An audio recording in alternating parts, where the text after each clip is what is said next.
Olá, meus queridos! Eu sou o professor Júnior, sou professor de Filosofia e Língua Portuguesa, sou professor da rede, pertenço à diretoria Região de Itapecerica da Serra e o tema de hoje é resumo de um artigo científico. Então, eu tenho um videozinho já aqui no canal sobre resumo, no entanto, houve uma atualização por parte da ABNT. Então, justamente o tema de hoje é como construir um resumo atualizado, tá? Questões norteadoras caíram, objetivos específicos também já não tem mais. Então eu vou explicar cada item, tá, com um resumo de um artigo real que eu estou fazendo.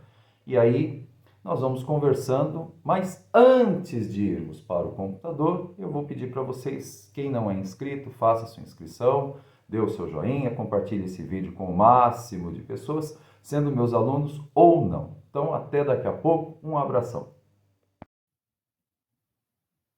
Voltamos. Então vamos lá. Estou aqui com um resumo, tá? Esse resumo, ele é real, tá? É um artigo que eu estou produzindo. Então, esse modelinho de resumo, ele não é um resumo só para os meus alunos do ensino fundamental e do ensino médio. Ele é um resumo que serve para um artigo real, tá? A ser submetido a um congresso, uma revista, um livro. Também pode ser utilizado no curso do mestrado, no curso do doutorado, tá? Então, ele é um resumo real, tá? Não foi adaptado. Então, primeiramente, nós temos aqui o título. Aqui eu tenho o tema, certo? Que é iniciação científica. E agora eu vou delimitar o que sobre iniciação científica. Então, a importância do ensino do letramento acadêmico para estudantes da educação básica. Pronto. Aqui eu vou ter o meu nome e tem esse número 1 aqui, que eu já vou mostrar para vocês como é que a gente faz. Então, eu coloco o número 1 aqui e tem esse botãozinho aqui, tá? Ó, ele fica normal, se eu apertar de novo, ele sobe, certo? Daqui a pouco eu vou informá-los qual é a função dele. Bom, vamos lá. Quando nós pegamos artigos no Google Acadêmico, Cielo, nós identificamos uma grande falha, tá? No resumo. É como se fosse assim, cada um faz o seu modelo, tá? E o resumo, ele tem uma normativa, né? Ele tem uma orientação da ABNT, tá? Então, a gente não pode fazer aleatoriamente, tá? No caso aqui, ele é um modelo que eu aprendi em um curso de extensão pela USP, então é o modelo que eu uso, tá? Então aqui nós deixamos as seções, né, as partes do artigo, né? Ó, tá vendo? Problema com letra maiúscula, tá? E em negrito para facilitar a leitura do outro pesquisador, tá? Então aqui nós vamos começar por contexto. O que é o contexto? É a historinha do problema. Então, todo problema tem uma historinha. Então, eu vou contar qual é a historinha, certo? Então, no caso aqui, por motivos da ausência de ensino técnico de metodologia científica nas graduações e pós-graduações, e a gente pode acrescentar também mestrado e doutorado, tá? São poucas universidades que ensinam, de fato, como você fazer um artigo, como você fazer uma pesquisa, tá? É imprescindível o ensino da iniciação científica para estudantes do ensino fundamental e médio, tá? Focando no incentivo da leitura e da produção de artigos. Então, eu tenho, como eu já comentei, eu tenho um projeto em que eu ensino alunos do ensino fundamental e ensino médio a produzirem artigos científicos. Porque, se caso eles forem fazer um curso técnico ou um curso superior, eles já sabem como fazer um trabalho universitário, tá? Bom, aqui é a lacuna, que em inglês é gap. O que é a lacuna? Dentro do campo da minha pesquisa, eu vou ler artigos. E desses artigos, eu vou achar um buraco, algo que não foi pesquisado. E aí eu vou preencher com o meu artigo. Tá? Então, dos artigos que eu li, qual foi a minha observação? Observa-se a partir do estado da arte. O que é o estado da arte? O levantamento de quantidade de artigos de cada plataforma. Então, quantos artigos eu consegui achar com o meu tema, Google Acadêmico, Cielo, site da USP, site de outras universidades, ou então sites e plataformas de bases de dados de outros países, quantos artigos, tá? Com o meu tema. Então, observa-se a partir do estado da arte que os artigos que pesquisam sobre a importância da iniciação científica para estudantes da educação básica são teóricos, ou seja, não tem um estudo de caso, né? O pesquisador ele não vai até a escola pública ou a escola de educação básica e justamente faz essa intervenção, ensina os alunos a produzir um artigo científico. Problema. Então vamos lá. Problema. Sempre em forma de pergunta, tá?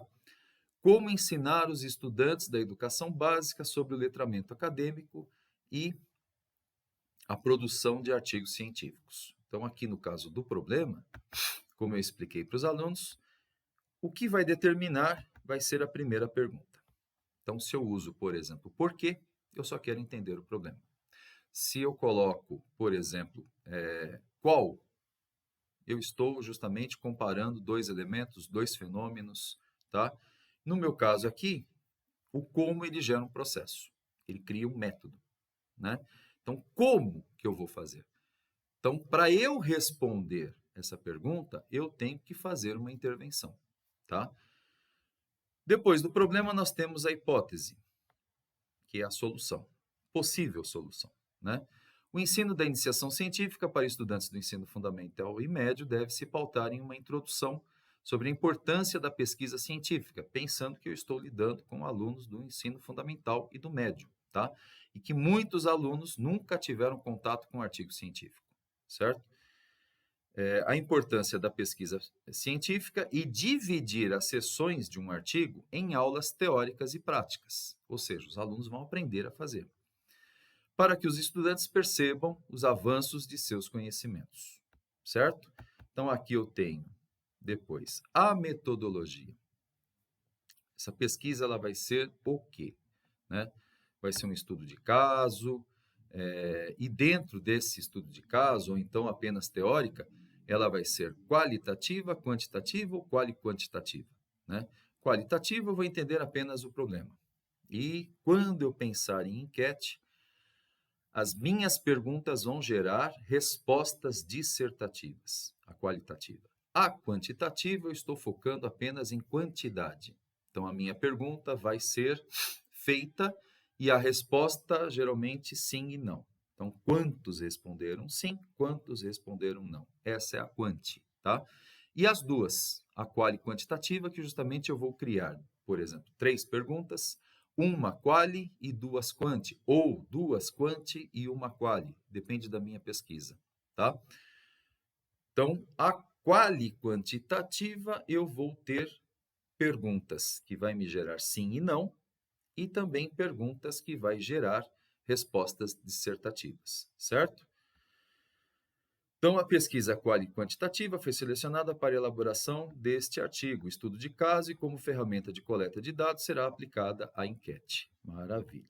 Então, aqui, resultados e discussões, tá? Então, eu já tenho os resultados e as discussões.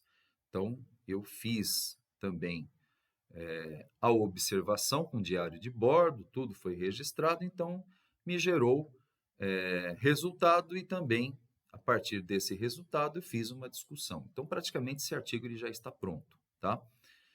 Então, aqui, ó, após o final da pesquisa, né, do ensino do letramento acadêmico e da produção de artigos científicos para estudantes da educação básica da Escola Donizete Aparecido Leite, os estudantes produziram 81 artigos, isso em 2 anos, sendo 44 publicados no livro intitulado Tesouros Científicos, com ISBN e tal, e os 37 que foram do ano passado ainda terão as suas pesquisas publicadas em livro físico, tá? Então, agora eu estou no processo de montar um projeto, enviar para o Ministério da Cultura, ser aprovado, depois eu vou captar verba, então eu estou nesse processo, tá? 2 artigos de alunos foram submetidos e aprovados no Congresso Internacional de Altos Estudos dos Estados Unidos, com parceria com a FAPERJ. Então, eu tenho os resultados, né? E estou informando que, com esta pesquisa, ela gerou resultados e também informações que são positivas, certo? E aí vem a conclusão. Então, a conclusão eu vou colocar o meu parecer, tá? Minha visão. Então, conclusão ou considerações finais, a gente não cita, não usa autor, não usa livro, é somente a visão do autor, tá? Então, esta pesquisa é relevante por conta da formação de qualidade aos estudantes no ensino fundamental e médio. Este estudo de caso pode incentivar outros pesquisadores ou professores, porque essa é a intenção, né? Que esses professores trabalhem com iniciação científica na unidade escolar, né, de educação básica, em iniciar ações teóricas e práticas na formação da iniciação científica a estudantes da educação básica, com o intuito de ajudá-los na continuidade de seus estudos. Então, eu já tive vários alunos que estavam cursando no Senai. O Senai ele trabalha com TCC, né, trabalho de conclusão de curso, e eles não sabiam fazer, tá? Porque justamente o próprio curso também não ensinou. Né? Alunos de pós-graduação, de mestrado, né? Alunos até de doutorado que não sabem produzir uma pesquisa, tá? E aí é uma falha da universidade, tá? Depois eu faço um resumo em uma língua estrangeira, tá? Então, no caso aqui,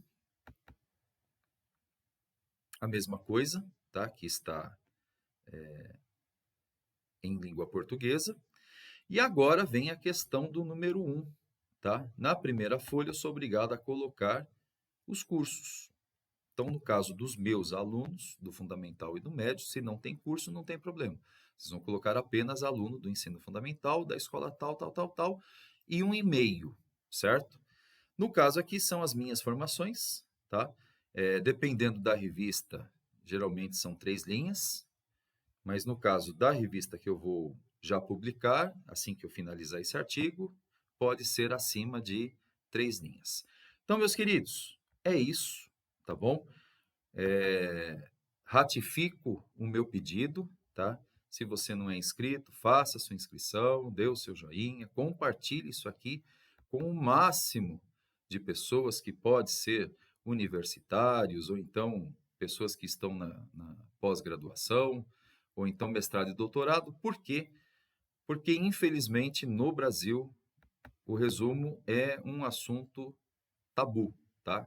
Cada um faz de um jeito, no entanto, existe uma norma, tá bom? Então, meus queridos, um grande abraço e até o próximo vídeo.